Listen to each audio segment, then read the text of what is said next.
자, 상당히 중요한 그런 부분이 나왔죠. 여기서 보면 S1이라는 부분과 S2라고 하는 두 신호가 혼합기에서 서로 곱해졌어요.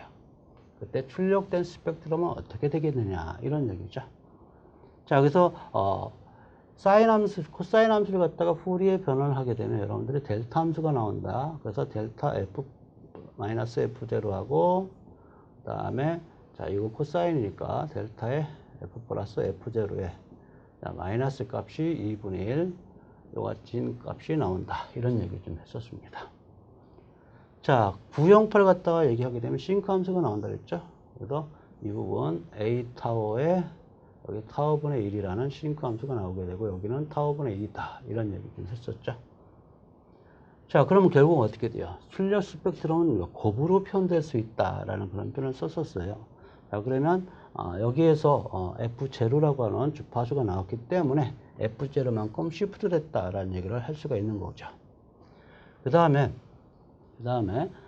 자, 여기서 우리가 값이 A이기 때문에 2분의 A가 되고요. 자, 이 부분은 A 타워니까, 자, A가 1이니까 타워는 그대로 나오게 되고요. 그래서 A 타워니까 여기는 그냥 타워다라는 얘기를 할 수 있어요. 자, 그러면 여기에 진폭 2분의 A라는 값과 여기는 타워라는 값이 나오게 되겠죠. 그래서 크기는 2분의 A 타워가 나온다라는 얘기를 알 수가 있겠고요. 자, 그 다음에 F0만큼 시프트 됐다라는 얘기를 할 수 있죠. F0만큼 시프트 됐다. 그때 여기 있는 메인 너브 부분은 바로 타워분의 1이다. 그래서 타워분의 1이다. 라는 얘기죠. 그래서 여기서는 답이 있다. 1번인 것 같아요. 그래서 시간 영역에서의 컨볼루전은 주파수형에서의 곱으로 나타날 수 있다. 그래서 이것과 이것의 곱으로서 우리가 계산을 하면 될 것이다. 라는 거. 그래서 진폭도 정확하게 계산할 수 있어야 되고, 메인 너브에 대한 주파수값, 대역폭도 우리가 기억을 제대로 할 수 있어야 된다라는 그런 말씀을 좀 드리겠습니다. 자, 이렇게 해서 우리가 정확하게 표현하게 되면 식은 다음과 같은 식으로 어찌 나타날 수 있겠고, 그래프는 1번이 맞는 그런 특성을 갖다가 갖는다라고 볼 수 있겠습니다. 자, 그래서 2번 같은 경우는 이게 폭이 잘못됐죠? 그래서 4분의 1이다라는 얘기를 할 수 있겠고요.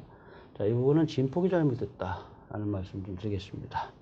자, 여기도 이제 진폭이 잘못됐고, 폭도 잘못됐고, 잘못된 것이 존재하고 있죠. 그래서 앞에서 1번이 정확하게 맞는 값이다 라고 얘기할 수 있습니다.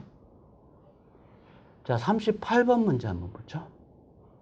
푸리에 변환의 XF를 갖다가 할 때 시간형에서의 시간 처리는 우리가 주파수형에서는 그대로 위상이 변하고 있다라는 얘기죠. 그래서 여기 있는 마이너스가 그대로 마이너스로 간다. 이런 말씀을 좀 드렸죠.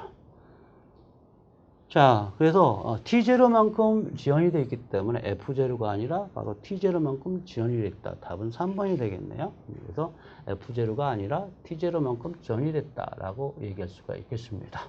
그래서 시간 천위 성질을 갖다가 그대로 이용하고 있는 그런 부분이라고 볼 수 있겠습니다. 자, 그래서 서로 시간 지연 시간선에 관련된 부분이기 때문에 여기서는 F0다라고 표현을 했었죠. T0는 시간 지연이고 F는 T0분의 1이다 라고 이제 얘기했었던 그런 부분들인데, T0만큼 지연이 되는 그런 부분이에요. 그렇기 때문에 3번이 맞다 라고 얘기할 수가 있겠습니다. 자, 39번 보게 되면 두 개의 대역이 이제 존재하게 됩니다. 하나는 다음과 같은 될 때가 F가 F1보다 큰 그런 값이 존재하게 될 것이고요. XF는 여기에서는 0이다. 결국은 이 그림은 어떤 그래프가 될까요? 자, 다음과 같은 그래프가 되겠죠. 여기에 F1, 여기서 마이너스 F1. 이 부분만 존재하게 되고 나머지는 존재하지 않는다. 이런 얘기가 되겠죠. 자, 이것이 바로 여기서 했던 XF에 관련된 그 값이고, 자, 두 번째 YF 관련된 값은 반대의 경우를 하게 돼요. 그래서 이 부분은 X2로, F2로 표현되고 있는 그런 부분이죠. F2, 마이너스 F2, 이렇게 돼서 나타나게 된 거. 자, 그래서 이쪽을 갖다 XF, 이쪽을 YF, 이와 같이 계산하게 되고요. 자, 그럼 두 개, 시간 영역에서의 구분, 주파수 영역에서의 컨볼루션이다 라고 얘기를 좀 했었습니다. 자, 그랬을 때, 자, 어느 주파수로 대역 제한되느냐를 갖다가 얘기를 하게 되죠.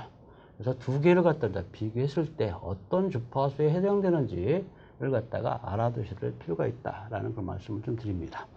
자, 이것을 갖다가 컨볼루션으로 표현을 하게 되는 그런 부분이에요. 그래서 이 컨볼루션을 갖다가 얘기하게 되면 렉탱귤러 함수이기 때문에 상경함수 형태로서 나타나게 된다라는 것을 우리는 좀 알 수 있죠. 그래서 이 XF하고 YF를 갖다가 컨볼루션 했을 때 최소 주파수, 0이 되는 최소 주파수 F3는 어떻게 되겠느냐를 갖다가 얘기를 하게 돼요. 그러면 하나를 갖다 뒤집어서 시프트를 갖다 쭉 시키게 되죠.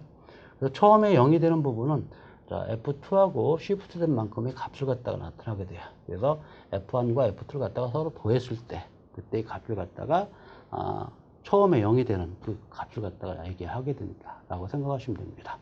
그래서 이 부분을 갖다가 여기 하게 되면 이와 같은 그래프가 나오겠죠? 어떻게 됐든 간에. 자, 이와 같은 그래프가 나올 것이다. 라는 것. 그래서 여기 있는 주파수는 마이너스 F2 플러스 F1이 되는 그런 부분이 될 것이고, 이쪽은 F2 플러스 F0가 되는 그런 부분이 될 것이다. 라는 얘기를 할 수 있죠. 그래서, 그리고 컨볼루션 하게 되면 삼각파가 나온다. 아니면 겹치게 되는 부분이 존재하게 된다면, 자, 이와 같은 결과가 나올 것이다. 라는 얘기를 할 수가 있습니다. 따라서, 이 부분을 갖다가, 최소 주파수, 0이 되는 최소 주파수는 두 개를 갖다가 더했을 때 그 주파수 값이다. 라는 얘기를 할 수가 있는 거죠.